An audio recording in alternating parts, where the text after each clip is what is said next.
Hallelujah. God is good. And all the time, God is good. Praise the Lord. Um, I'm so blessed hearing all the testimonies earlier. And we know through the power of the Holy Spirit, many are overcoming fear.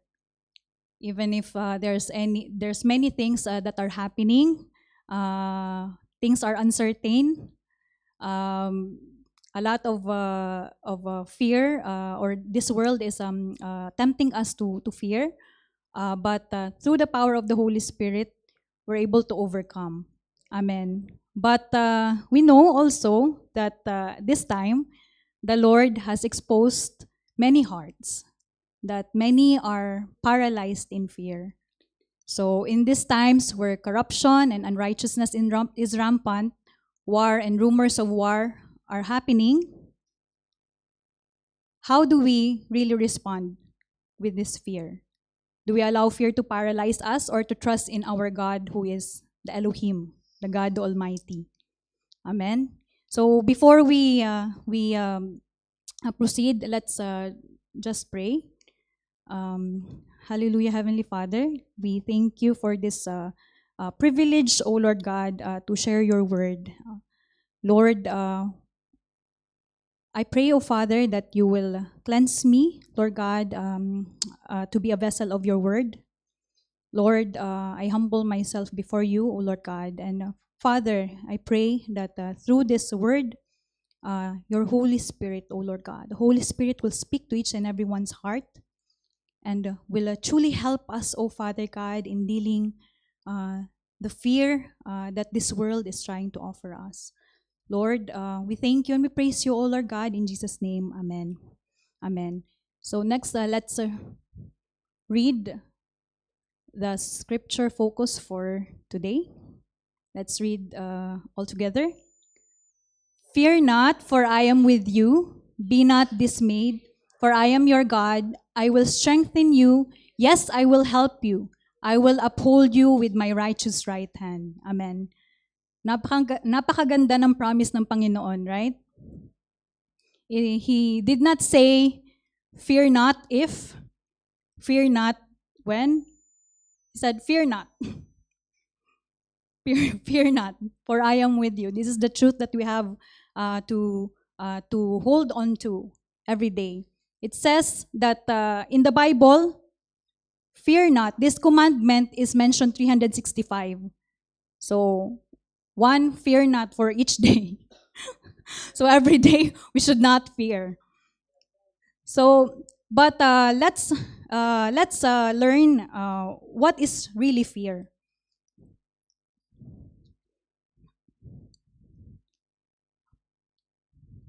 So the spirit of fear, there are two kinds of fear.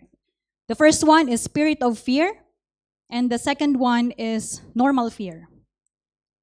So spirit of fear, this represents human anxiety, dread or terror, often associated with the consequences of sin, feelings of insecurity or a lack of trust in God.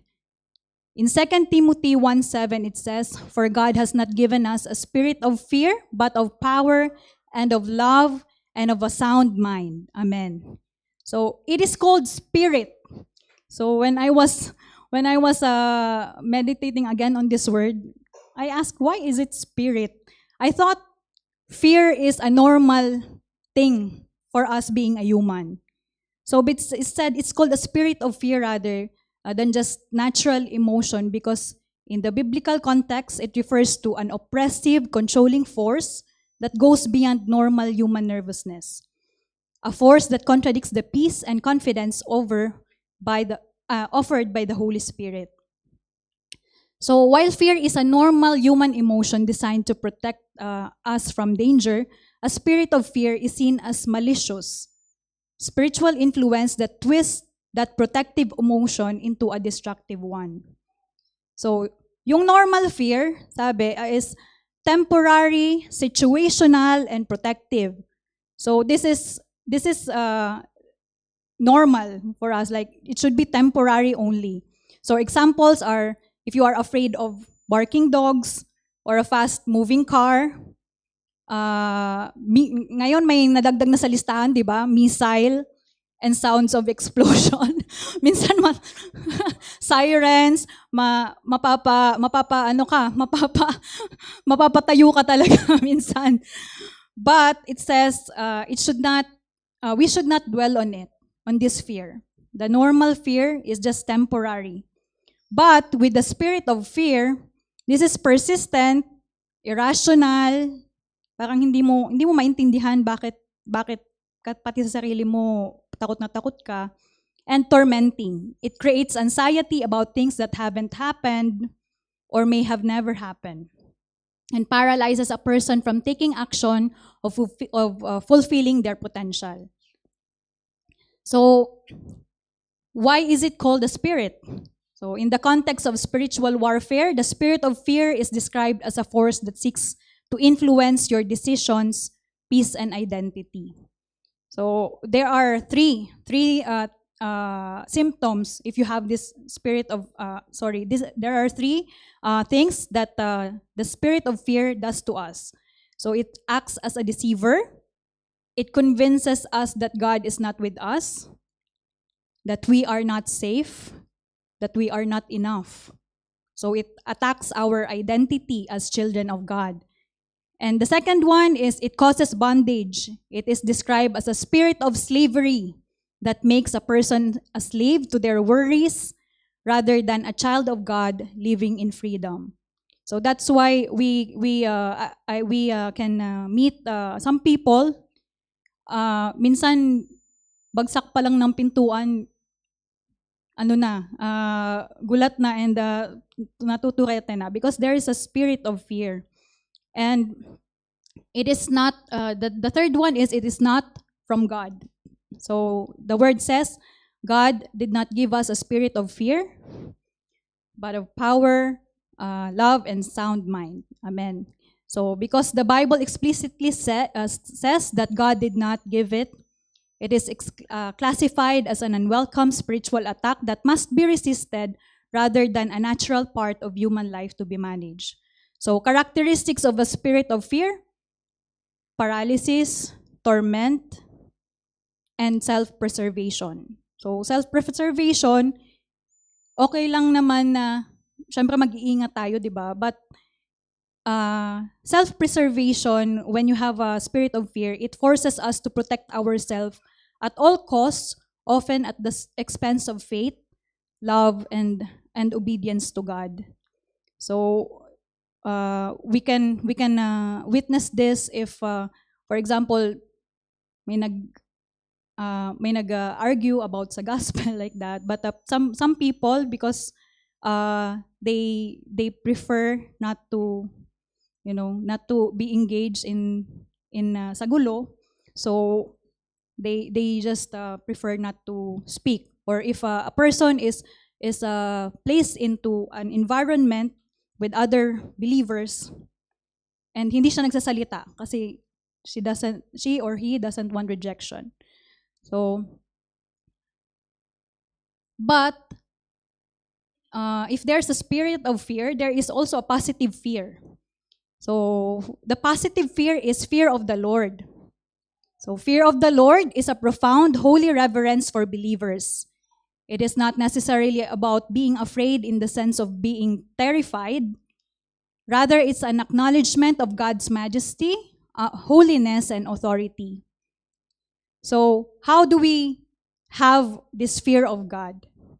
So understand who God is. That is why we always read the Word. We always study the Bible through our Bible studies. And it says, until we understand who God is and develop a reverential fear of Him, we cannot have true wisdom. True wisdom comes only from understanding who God is and that He is holy, just, and righteous. So, reading the Bible, always studying the scriptures, it causes us to fear God. Amen. And number 2, letter B, is walking in His ways. Walking in the Lord's ways, it means obeying His commands. Serving Him and loving Him are the basis of the fear of God. It says in Deuteronomy 10:12, can we read together? And now, Israel, what does the Lord your God require of you, but to fear the Lord your God, to walk in all his ways and to love him, to serve the Lord your God with all your heart and with all your soul. Amen. And letter C, understand how God hates sin. So we should fear his discipline and therefore seek to our lives in a way that pleases him. So when we were children, our fear of discipline from our parents prevented some evil actions on our part. Diba? Minsan, kukupit ka na sana sa bulsa ng mama mo, pero pag yung mama mo, alam mo, papaluin ka. So, hindi mo gagawin yon. The same should be true in our relationship with God because He is our Father in heaven. Our relationship with Him should be so close na takot tayo masaktan siya. So, not because we just fear Him, but we love Him. So, in Hebrews 12:6, it says, "For whom the Lord loves, He chastens, and scourges every son whom He receives." So, let's move on to our response to the spirit of fear. Because right now, we see not just our fellow Christians, but even some churches who are enslaved, who are paralyzed with the spirit of fear. The first one is be encouraged by the power of God. In Isaiah 41:10, he says, "Be not dismayed, for I am your God." Sinabi to ni Lord. Assurance. Ano ba yung pagiging dismayed? It means a sense of being let down or troubled by something unexpected. Like, you are disappointed. Why? Because He is our God. Amen? We should not be dismayed because the God that we worship is the God who is the Elohim. So what is the meaning of Elohim? In Hebrew text, it says, the mighty and powerful God, the creator and protector of His people. So there are a lot of names for our God, right? Jehovah Rapha, Jehovah or Elohim, Shammah. But in this specific text, in Isaiah 41:10, He used to address Elohim. It says, I am your God, Ani Eloheka. So it says, mighty and powerful God, the creator and protector of His people. And He also said, I will strengthen you. Yes, I will help you. So we must hold on to this truth that the God that we worship is all-powerful, the creator of the heavens and the earth, and the protector of His people. He will protect us from the works of the enemy. So once we receive this truth, what should be our response? Of course, from fear, we should go to faith. So we are commanded to bring every concern through prayer, regardless how big or small our concerns is. We should directly surrender it to God rather than carrying our anxieties and burdens ourselves. So in Philippians 4:6, it says, be anxious for nothing, but in everything, by prayer and supplication, with thanksgiving, let your request be made known to God. Amen. So the next one is faith gives us peace. Do you agree with this? Faith gives us peace, right? Yeah, rather than trusting ourselves, if we put our faith to God, then we have peace. Even if there is so much chaos happening outside, we are at peace because we are sure that we are with the Lord. So the world offers distraction. Christ offers reconciliation. True peace flows from this. We are justified, we are adopted, and guarded. Amen. So if we hold on to the words of God, sabi nga, di na tayo matatakot kung mamatay man tayo ngayon pa man. If we are really assure, if we are because God says our salvation is sure if we received it with all our hearts. Amen. So in John 14:27, it says, "Peace I leave with you, my peace I give to you. Not as the world gives, do I give to you. Let not your heart be troubled, neither let it be afraid." Amen. Here in this verse, it's assuring us that we can only be at peace if we are with God. Amen. And in 1 Peter 4-5, it explains all the more why should we be at peace with God. It says, "To an inheritance incorruptible and undefiled, and that does not fade away, reserved in heaven for you, who are kept by the power of God through faith for salvation ready to be revealed in this last time." Amen. This is always being shared by Pastor Ignar during his preaching, that in heaven we have an inheritance waiting for us. So if you know that when we perish here on the earth, that we will have, an eternal life, a perfect life with the Lord, no sickness, no sorrow, then di ba parang nakaka-excite na mamatay na lang. But then mas nakaka-excite na we will be with the Lord. Amen. Mas nakaka-excite that we will do everything so that the coming of our Lord Jesus Christ will hasten. Amen. So putting our faith in this uncertain and perishing world makes us live in fear and robs our peace. But the gospel tells us that our future is secured. Amen. So another response that we have to give from being fearful is transitioning to a God-fearing ambassador of Christ.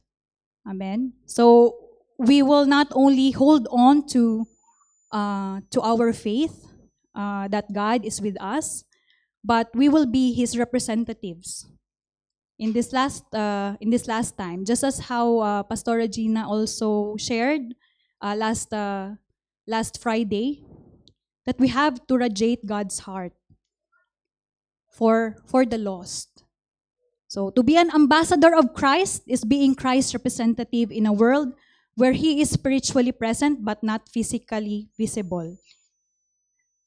And how do we become ambassadors of Christ? So we are representatives of the kingdom. So earthly ambassadors negotiate treaties, foster peace, and promote cooperation. They speak with wisdom and caution because they know their words represent more than themselves. They carry the weight of their entire nation. So as heaven's ambassador, we carry Christ's message for reconciliation. Our words matter. Amen. So let's assess ourselves. If we are speaking to people, are we responding in faith or in fear? Are we manifesting kingdom things, kingdom characters, or worldly characters? So in Colossians 4:6 it says, "Let your speech always be with grace, seasoned with salt, that you may know how you ought to answer each one." Amen. So the next one is live as visible witness. An ambassador doesn't act on personal feelings. They follow orders from their home government. Their job is to represent the interests and values of their homeland, even if they don't fit with the culture around them. So we represent a king and a kingdom that the world does not yet understand. That means our priorities, actions, and choices should look different. Amen. In Philippians 3:20, it says, "For our citizenship is in heaven, from which we also eagerly wait for the Savior, the Lord Jesus Christ." Hallelujah. So when we choose faith amidst chaos and uncertainty, we are acting as a heaven's ambassador. Every day, our choices speak. They either reflect world fear or reveal the kingdom, which is faith. And the next one, stay spiritually informed. Ambassadors are trained to observe what's happening around them. They pay attention to political shifts, economic changes, and cultural trends. Then they report back so their home country can act wisely. But for heaven's ambassador, we have that same responsibility. We don't live in fear or ignorance and stay grounded in Scripture and aware of how the world is changing, so we can respond in faith and not panic. So right now, there's a lot of news going on in the social media. Some they respond in fear. They panic when they see that Iran is bombing Bahrain. But as Christ ambassadors, when we see that these things are happening, then we should pray. We should kneel down unto God and then ask for His presence to be with us. Amen. And the next one, serve and strengthen fellow citizens. One of an ambassador's most important job is caring for their fellow citizens abroad. If someone loses a passport, faces arrest, or needs help during a crisis, the embassy is their lifeline. So same with us. As believers, we have the duty to take care of other members of the body. So it's not every one of us, we will see that everyone is strong. Others, we can see that others will struggle, others will be in fear. But we need not to ignore them. Let's not ignore them. Let's not judge them. But let's act as agents of Christ's mercy and vessels of encouragement. Amen. So, as heaven ambassadors, we need to always be available to serve the saints. Amen. So, right now, let's move on to the conclusion. The moment we place our faith in Jesus Christ, we receive the assignment of being His faithful representatives. All of us are Christ ambassadors. Amen ba yun? Amen? So, the return of Jesus Christ is near. We don't know the day or hour, and we see chaos, wars, and rumors of wars happening around us. But the Word says, do not be troubled. These are just the beginning of the birth pains. So let us respond in trusting God, our Elohim, fully rather than doubting His goodness. Let us hold firmly into our faith in God's eternal promises rather than dwelling and being paralyzed by the spirit of fear. So at this time, I would like to invite everyone to lay our hands in our hearts and let us pray for ourselves. Lord, we thank you for your word. Thank you for your assurance, O Lord God, that we should fear not because you are always with us. It is you who will strengthen us. It is you who will uphold us, O Lord God. That through you, O Lord God, there is assurance. There is security, O Lord God, even if we see that the world is in chaos. That the world is uncertain, O Father God. We are sure that with you, we have peace. Lord, we ask, O Father God, may you help us to respond with the fear, O Lord God, that the world is offering us as children of God, as ambassadors of Christ, O Lord God. Help us to take our thoughts captive, O Father God, and help us to turn fear into faith. Lord, may you help us, O Lord God, so that everything we do, we will represent the kingdom of God well in our daily lives. So, Father God, empower us, O Lord God, all the more to share your gospel, to share your light in these last days, O Father God. And Lord, we pray that none of us, O Lord God, will be paralyzed of this fear, but we will boldly go out, O Father God. Reach out, O Father God, so that your salvation will spread to all nations. Father, we thank you, O Father God, for your grace. We thank you for your mercy. And we thank you for your love, O Lord God, that's always comforting us, O Lord God, amidst this situation. We praise you, Lord. We thank you in Jesus' name. Amen.